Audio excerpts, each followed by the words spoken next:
You sit in a quiet, high-security office in Princeton, the air thick with the sterility of government bureaucracy and the hum of early mainframe computers. Across from you sits General Maxwell Taylor, a man whose chest is heavy with the metals of a career defined by rigid command and the brutal logic of the Vietnam War. You are James Harris Simons, a 30-year-old mathematical prodigy who has spent the last 4 years breaking Soviet codes for the Institute for Defense Analyses. You have just told a reporter that the war is a mistake, and that you intend to work only on your own terms until it ends. The general does not appreciate your nuance or your intellectual independence. To him, you are a security risk. To you, he is the embodiment of a system that demands silence in exchange for a paycheck. He informs you that your services are no longer required, expecting perhaps to see a flash of panic or regret in your eyes. Instead, you feel a strange sense of relief as the heavy doors of the establishment swing shut behind you. You realize in this moment that you will never again allow your livelihood to be dictated by the whims of a superior who does not understand the beauty of a complex equation. This confrontation marks the first major collision between your drive for autonomy and the institutional hierarchies of the world. You are a man who seeks signals in the noise, a seeker of patterns that others are too distracted to see. From this point forward, your life becomes a quest to use the crystalline purity of mathematics to navigate the chaotic mess of human conflict, financial markets, and personal loss. You are trading the security of the state for the freedom of the mind, a trade you will spend the next 5 decades refining. Long before the general's office, your path is defined by a different kind of quiet certainty. You are a boy in Brookline, Massachusetts, walking through the suburban streets with a mind that refuses to stay in the present moment. While other children are preoccupied with the immediate physical world, you are haunted by the infinite. At the age of 3, you are already contemplating Zeno's paradox, the frustrating realization that to get from one point to another, you must first go halfway, then halfway again, and then halfway again. In your mind, the world is not a solid thing, but a series of infinitely divisible steps, a puzzle that never truly ends. Your teenage years find you working in a local garden store, a job that requires more sweat than thought. Your task is simple and repetitive. You sweep the floors, moving dust from one corner of the warehouse to the other. The floor-to-man ratio is daunting, and your lack of focus is apparent to the older clerks, who watch you with a mix of amusement and disdain. When you tell them that you plan to study mathematics at the Massachusetts Institute of Technology, they laugh openly. To them, you are just a clumsy kid who cannot even manage a broom, let alone the complex architecture of the universe. This skepticism does not sting as much as it perhaps should. You possess an unshakable, almost arrogant belief in your own destiny, a conviction that the mundane tasks of the physical world are merely a backdrop for the real work happening inside your skull. While you sweep, you are not thinking about the dust. You are thinking about the way numbers fit together to form a structure more permanent than any building. You are already learning that the external world's perception of you is a form of noise, and the only thing that matters is the signal you generate from within. The transition from the garden store to the highest levels of academia is swift, driven by a restless energy that moves faster than your peers can track. You earn your PhD from UC Berkeley at the age of 23, diving into the geometry of curved spaces. But you are not a library mathematician content to rot in a dusty carrel. You crave a tangible sense of the world you are trying to map. In the early 1960s, you and your friends decide to see the edges of the map for yourselves, embarking on a grueling journey from Boston to Bogota on motor scooters. The trip is a lesson in the friction of reality. You navigate the dirt roads of Mexico and Central America, the scooters rattling beneath you as you cross borders and mountain ranges. At night, you often find yourself sleeping in local jails for protection, the iron bars providing a strange sense of security against the unpredictable dangers of the road. It is a dangerous, unconventional trek that mirrors your intellectual life, a willingness to venture into the unknown, armed with little more than your own wits, and a refusal to follow the paved path. This adventurous streak complicates the image of the traditional academic.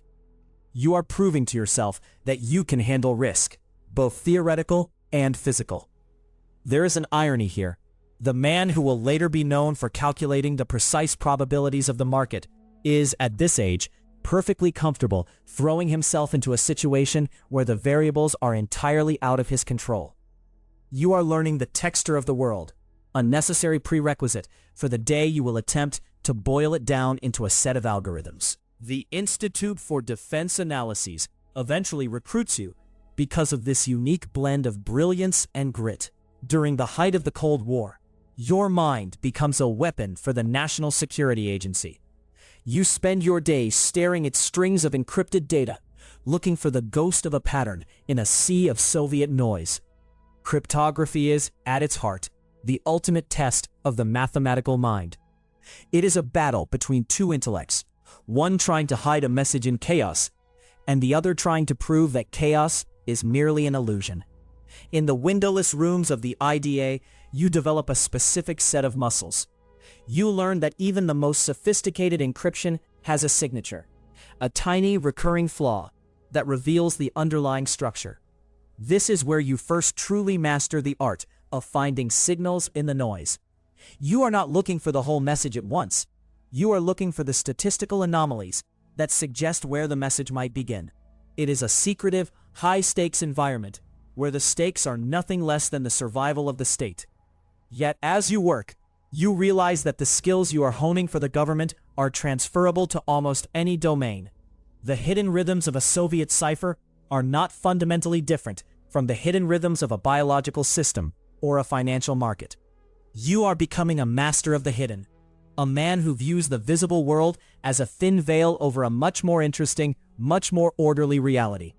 But the political climate of the late 1960s is about to strip you of your clearance, forcing you to choose between the secrecy of the state and the transparency of your own conscience. After the confrontation with General Taylor, you find yourself cast out of the halls of power and back into the pure, unpolluted world of mathematics.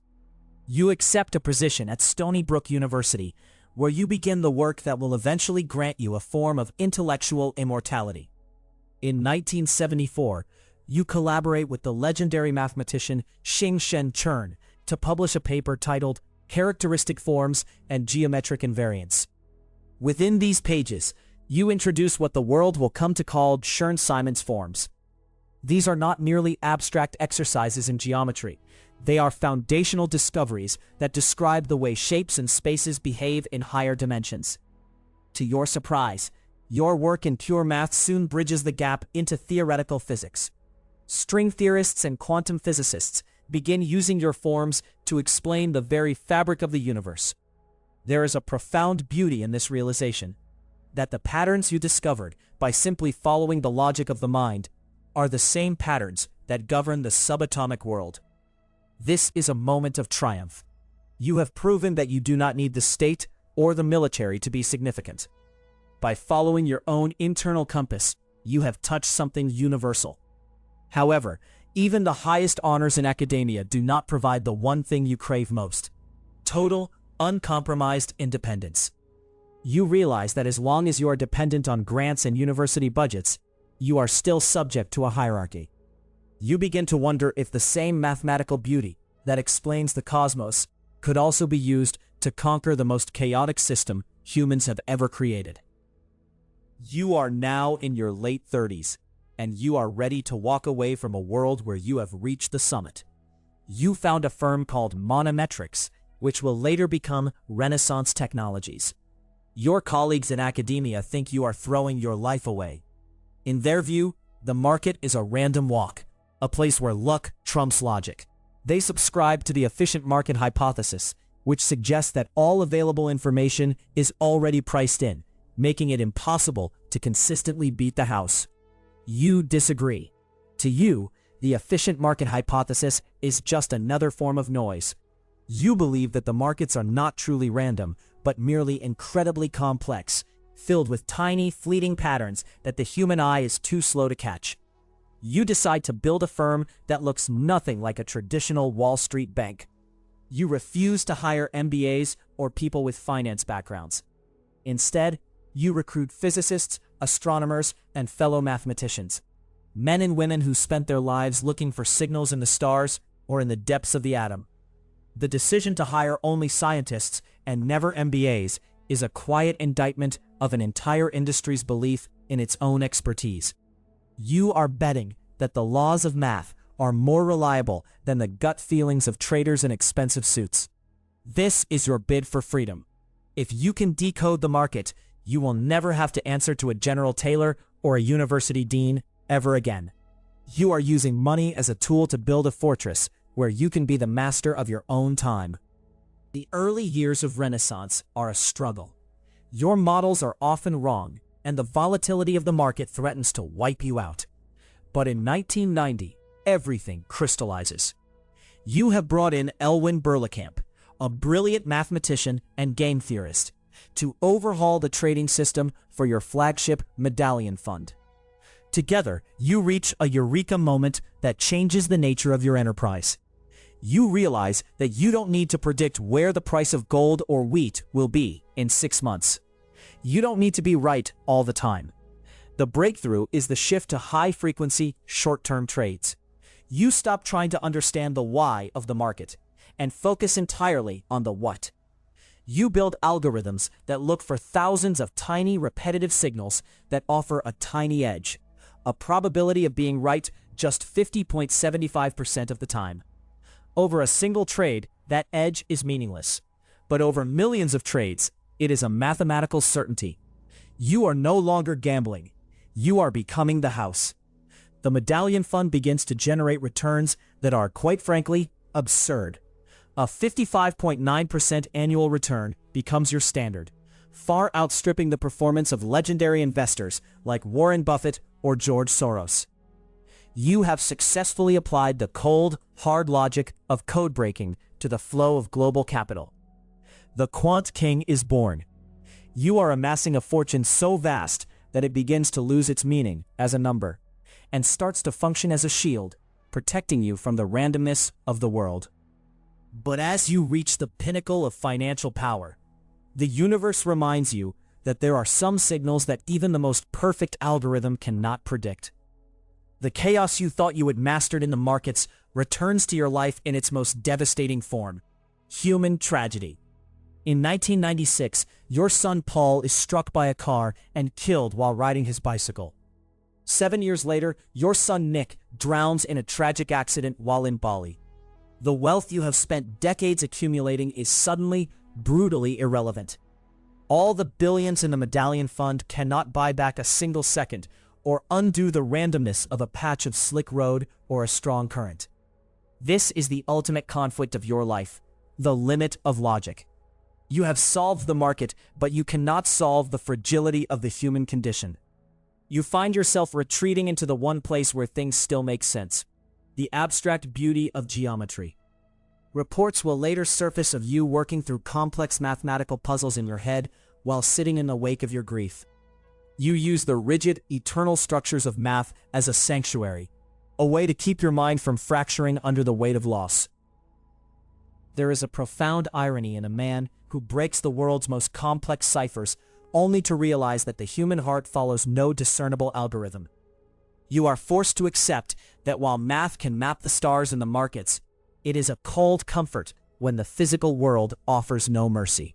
Your later years are marked by the consequences of the immense power you have built. Renaissance Technologies has become a titan, but its success brings it into the crosshairs of the state you once defied. You find yourself embroiled in a massive dispute with the IRS over basket options, a complex tax strategy that saved your firm billions.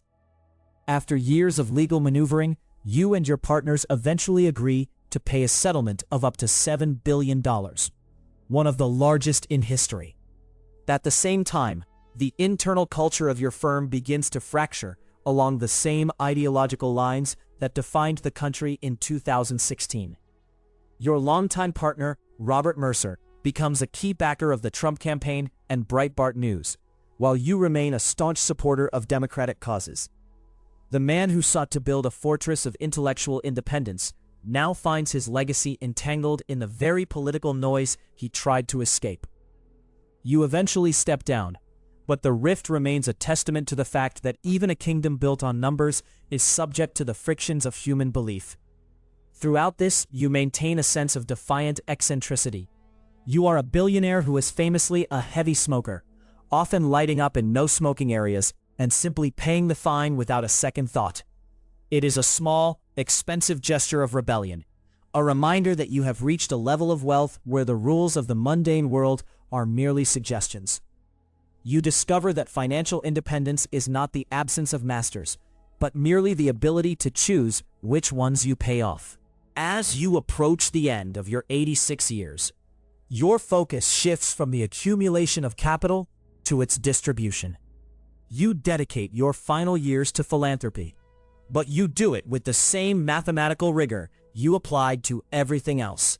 You fund basic science, autism research, and math education, focusing on the pure search for truth rather than immediate commercial results. You are trying to ensure that the next generation of garden store clerks has the tools to see the patterns you saw. You pass away in May 2024, leaving behind a world that has been fundamentally reshaped by your quant revolution. The financial markets now run on the algorithms you pioneered, for better or worse. But your true legacy is not the money, it is the principle that guided you through the chaos. You leave behind a simple command: be guided by beauty. It is the same theme that connected the 3-year-old boy thinking about Zeno to the codebreaker in Princeton and the billionaire in Long Island. In the end, you have proven that finding signals in the noise is more than just a way to get rich or solve a theorem. It is a way to live. The randomness of life, the wars, the firings, the IRS audits, and even the unbearable weight of grief is the noise. The beauty of the underlying structure, the persistent truth of the equation, is the signal. You die knowing that while you could never control the chaos of the world, you were one of the few who could truly see the music hidden within it.